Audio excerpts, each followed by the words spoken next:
Madame, Messieurs, bonjour et bienvenue sur i24 News. Merci à vous de nous retrouver pour notre émission spéciale Coupe du Monde pour parler et débattre de cette journée, de cette soirée de Coupe du Monde. Emmanuel Petit. Emmanuel, bonjour. Merci d'être là aujourd'hui. Et j'ai le plaisir d'accueillir Pierre Sled. Pierre Sled, bonjour. Bonjour, Vous êtes producteur de télévision. Vous avez notamment présenté Stade 2. Vous adorez le football. Merci de nous apporter votre expertise.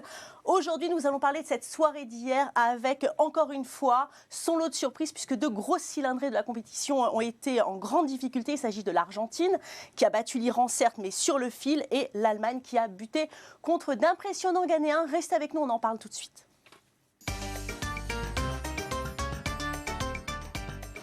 Alors décidément, les sélections européennes qui ont du mal à faire régner leurs lois dans ce mondial. Dernier exemple en date, les Allemands hier soir qui ont concédé le match nul 2-2 face à une surprenante équipe ghanéenne. Une deuxième mi-temps absolument incroyable. Le Ghana qui peut encore rêver de huitième de finale. Pierre Sled, cette Coupe du Monde, elle est magique. C'est ça le football comme on l'aime. À chaque match, il y a du suspense. Oui, je crois que c'est même... la première fois qu'il y a autant d'incertitudes à la fois dans les groupes. D'habitude, on se dit qui on va rencontrer en huitième, en quart, qui sont les favoris pour les demi, qui va aller en finale.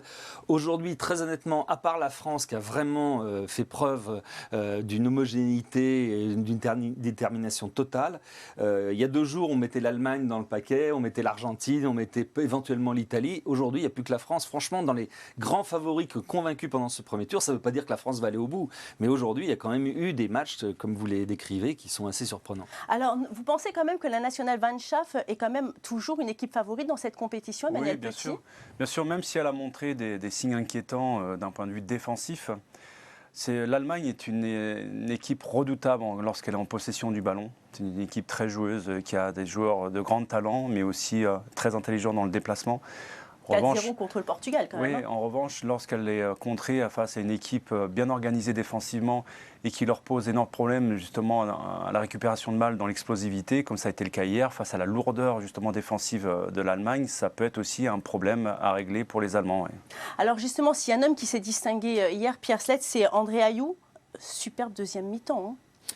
Oui, il y a aussi un autre facteur qu'on peut noter, et c'est valable pour l'Allemagne et l'Argentine, c'est qu'il y a quand même un problème physique sur certaines équipes. Là, hier, on avait une équipe d'Allemagne comme une équipe d'Argentine qui ont quand même du mal à enchaîner en deuxième mi-temps. On sentait une lourdeur, des difficultés dans le déplacement et du coup, on a ces résultats-là. Je crois que l'aspect de la préparation, je ne sais pas si c'est la préparation, c'est l'adaptation à la chaleur, etc.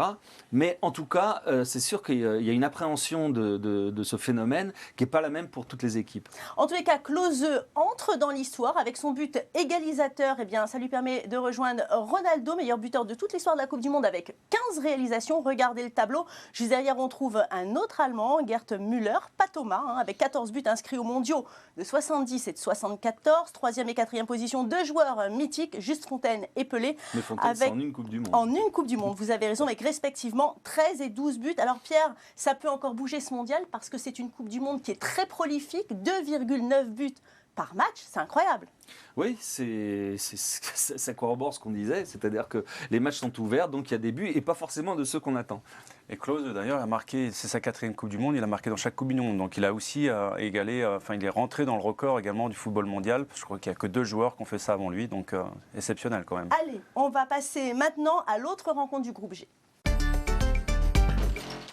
Allemands et Ghanéens suivront donc avec attention cette rencontre. Le Portugal de Cristiano Ronaldo, terrassé lors de son premier match par l'Allemagne, n'a plus le droit à l'erreur contre les États-Unis. On regarde tout de suite le reportage de Stéphane Calvo et on en parle après.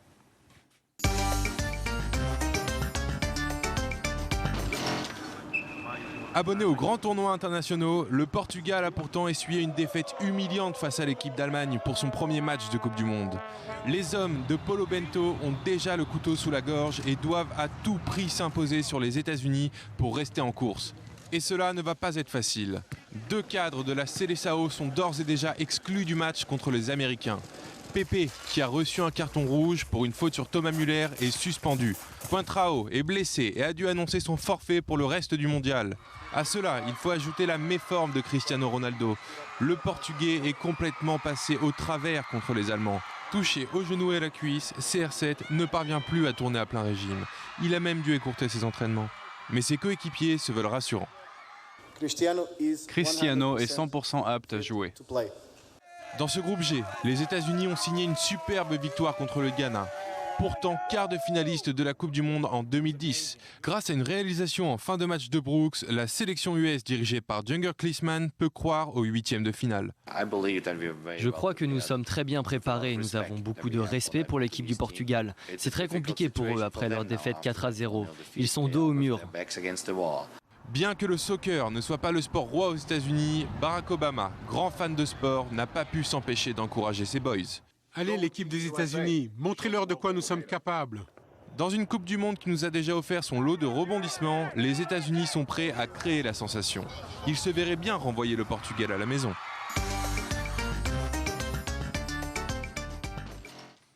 Alors Emmanuel, est-il envisageable de voir une deuxième défaite des Portugais? Oui, c'est envisageable, même si je pense que le coup près, il n'y a pas le droit. Même un match nul serait très compromettant pour le Portugal. Beaucoup de soucis quand même à régler pour Bento. On l'a vu dans le reportage d'un point de vue défensif. 2 joueurs majeurs, Pepe, Contrao ne sont pas là. Donc, en sachant également que le Portugal joue quasiment sans avant-centre, avec un milieu de terrain qui pour moi est le problème à l'heure actuelle de cette équipe. Donc j'espère que Bento va faire jouer Carvalho pour densifier son milieu de terrain d'un point de vue physique, parce que ça va être compliqué face à des Américains qui, dans ce compartiment, sont assez compétitifs. Pierre Sled, on a l'impression que si Cristiano Ronaldo n'est pas au top de sa forme, c'est toute une équipe qui vacille. Pas seulement, parce que l'équipe elle en a pris un bon coup derrière la tête, là, comme l'Espagne, je pense qu'on peut faire le parallèle, qui a subi une grosse défaite et s'en est jamais remise. Et le Portugal, c'est un petit peu, à mon avis, ce qui peut leur arriver, c'est de ne pas se remettre du 4-0 qu'ils ont pris. D'autant que physiquement, il y a les problèmes dont on parlait, mais globalement dans l'équipe, on a quand même une équipe qui n'avançait pas de ce qu'on a vu. Et c'est exactement ce genre d'équipe qui plaît aux Américains, qui sont peut-être pas d'immenses footballeurs, mais qui sont d'abord qui ont une discipline par leur entraîneur de Jürgen Klinsmann, qui est très allemande, et qui ne faiblissent jamais dans l'affrontement physique. Donc moi, si je devais mettre une petite pièce, je la mettrais sur les États-Unis. Mais psychologiquement, vous pensez justement que le Portugal va avoir les armes pour réagir, pour rebondir dans ce match-là, Emmanuel Petit? Je pense que tous les joueurs, justement, ont leur carte à jouer. Mais encore une fois, si on attend tout de Cristiano Ronaldo comme le sauveur, justement, dans ce match, ça serait se tromper lourdement. Parce que un des gros problèmes que doit régler le Portugal, c'est la transmission entre le milieu et attaque. Pour moi, c'est le gros déficit. En dehors des problèmes défensifs qu'ils ont rencontrés face à l'Allemagne, ils ont failli à ce niveau-là. Donc, si vous n'avez pas un milieu de terrain complémentaire et compétitif, vous ne pouvez pas vous baser sur des individualités parce que la relation ne sera jamais effectuée. Alors à noter que ces deux équipes, lors de leur dernière rencontre, c'était pour la Coupe du Monde 2002, ils s'étaient imposés 3-2 et avaient par la même occasion éliminé les Portugais. C'était en Corée. Ils avaient éliminé les Portugais dès les phases de poule. Donc prudence par rapport aux États-Unis. Vous avez raison, Pierre Sled. On va tout de suite jeter un coup d'œil sur le classement du groupe G. L'Allemagne qui caracole en tête avec 4 points au compteur après une victoire et un match nul. Les États-Unis sont deuxième avec 3 points juste devant le Ghana qui totalise 1 point. Puis enfin le Portugal et les États-Unis qui devrait quand même absolument débloquer son compteur de points ce soir au risque d'être évincé de la compétition. Rien n'est donc joué dans le groupe G. Exactement, donc on le voit parfaitement sur ce classement, c'est que les États-Unis arrivent vraiment dans les meilleures conditions pour affronter le Portugal, parce que c'est vraiment le Portugal qui doit gagner ce match en espérant conserver des espoirs pour se qualifier, tandis que les États-Unis, un nul ou une victoire les basculerait quasiment vers une qualification, quoi. Et ce qu'il y a d'intéressant à remarquer, c'est qu'on n'a pas terminé le premier tour, que déjà sont éliminés l'Espagne, que sont éliminés les Anglais, que le Portugal risque de faire partie de la charrette aussi. Donc on a les grandes nations européennes qui ont disparu très très prématurément. C'est les premières éliminées. Oui, c'est vrai que c'est surprenant. Allez, on revient tout de suite à l'autre affiche de la soirée, c'est Argentine-Iran. Et on pensait d'ailleurs que ce match était plié d'avance, mais pourtant l'Argentine a eu toutes les peines du monde à s'imposer. C'est Lionel Messi qui a offert le but salvateur à son équipe dans les arrêts de jeu. Score final 1-0 face à des séduisants Iraniens. Emmanuel, cette équipe qui a posé des problèmes aux Argentins, on ne s'y attendait pas du tout. Oui, mais je dois vous avouer que ça a été très pénible à regarder. Parce que jouer avec 10 joueurs, bon, ils ont joué avec leurs armes, on va dire, les Iraniens. Ils ont failli justement réaliser un formidable coup de poker sur les 2 contre-attaques qu'ils ont effectués. Mais globalement, quand vous jouez à 15 heures dans des régions très chaudes et très humides, on voit que les défenses sont avantagées. Donc, encore une fois, je vais marteler ce que j'ai dit avant ce mondial. Pour moi, il n'y a pas d'équilibre dans cette équipe d'Argentine. C'est trop porté sur l'individualisme. Il n'y a pas de relation technique collective.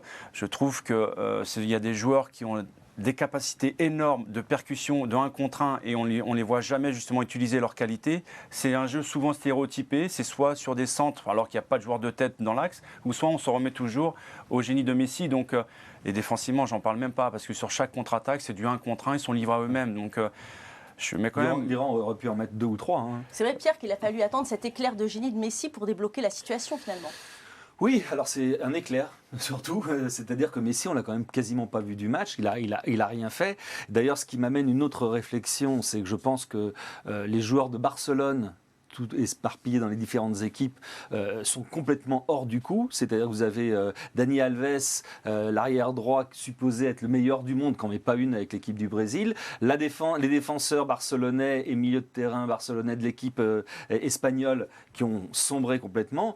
Et Messi, qui n'avance pas non plus, qui fait en fait le minimum. Vous pensez que les joueurs du Barça sont épuisés peut-être ? Il fait la différence. Oui, je dirais que leur système de jeu est basé, comme je l'avais dit, sur la possession de balle, mais pas que ça, sur la récupération aussi, sur le pressing. Donc ça demande d'avoir une fraîcheur physique exceptionnelle en dehors d'avoir des qualités exceptionnelles techniques. Donc on s'aperçoit quand il y a une défaillance à ce niveau-là, tout de suite le collectif est remis en question. Messi sublime le jeu du Barça en permanence. Donc il n'est que la concrétisation justement de ce monopole du Barça. Mais pour moi, il n'y a pas de relation Messi avec le reste des joueurs dans l'équipe d'Argentine. Donc c'est le gros problème. Messi n'est pas considéré à sa juste valeur en Argentine comme il peut l'être en Europe. Oui. Alors l'autre match de la soirée, eh bien, c'est le Nigeria qui a affronté la Bosnie. Victoire des Nigérians, 1-0 donc face aux Bosniaques, et les Bosniens qui sont donc éliminés contre toute attente, Emmanuel Petit. Oui, parce qu'il y a ce but valable qui a été refusé en première mi-temps, qui pèse lourd dans la balance. Encore un problème d'arbitrage. Oui, enfin, je veux dire, je ne vais pas accabler l'arbitrage, ça va très très vite et c'est vrai que ça se joue en demi-seconde, mais c'est dommage parce qu'ils ont frappé sur le poteau aussi à la fin. Donc, ils ont montré de belles choses pour leur première qualification justement dans une phase de mondial. Donc, je pense qu'on les reverra très vite. Ouais. Déception quand même, Pierre, hein, parce que c'est leur première participation à mondial.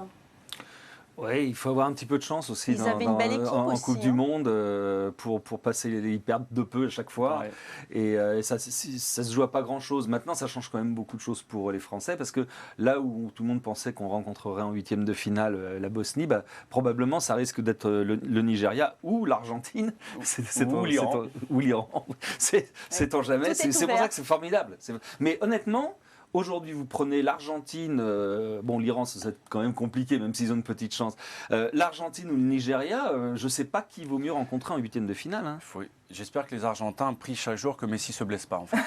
Allez, on va regarder tout de suite le classement de ce groupe F. L'Argentine qui ouvre la marche avec 6 points, juste devant le Nigeria, deuxième avec 4 points. L'Iran n'a pas dit adieu à ses chances de qualification avec 1 point. Les Iraniens peuvent encore décrocher leur billet pour le prochain tour. Ils affronteront la Bosnie mercredi, tandis que l'Argentine tentera de conserver sa première place de poule contre le Nigeria. Emmanuel, peut-être France-Nigeria au prochain tour, au 8e alors? C'est possible? Pourquoi pas, oui, il y a beaucoup de suppositions.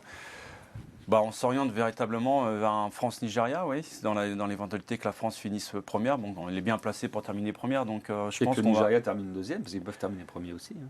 Oui, enfin, je vois mal l'Argentine laisser. Je ne pense pas que l'Argentine ait envie non plus de rencontrer la France. Donc non, Nigeria, à l'heure actuelle, je veux dire, moi je pense que les Français doivent se concentrer avant tout sur ce qu'ils doivent faire plutôt que se soucier de l'adversaire. Ouais. Allez, on passe aux 2 derniers matchs, le programme du jour. Avec la Belgique qui affronte la Russie, les Belges tombeurs de l'Algérie, la semaine dernière, ont la possibilité de valider leur billet pour les 8e de finale dès ce soir. Pierre, une confrontation avec 2 équipes qui ont déçu dès leur première sortie. Oui, c'est le match coup près, de toute façon, parce que le perdant sera en grosse difficulté. Ce qui est incroyable, c'est que la Belgique, qu'on avait là aussi présenté comme l'énorme outsider avec une génération montante de ce mondial, a fait un match quand même pas terrible l'autre jour, a gagné par miracle. Et donc voilà, aujourd'hui, c'est un match révélateur pour la Belgique. Merci beaucoup Pierre Slade, merci Emmanuel Petit. Autre match, l'Algérie qui rencontrera la Corée. Eh bien voilà, malheureusement, c'est la fin de cette émission. Merci à vous d'avoir été fidèles à nos programmes sportifs. On se retrouve demain, même heure, même chaîne, pour encore plus de sport, plus de foot. Restez avec nous car l'info continue sur i24 News.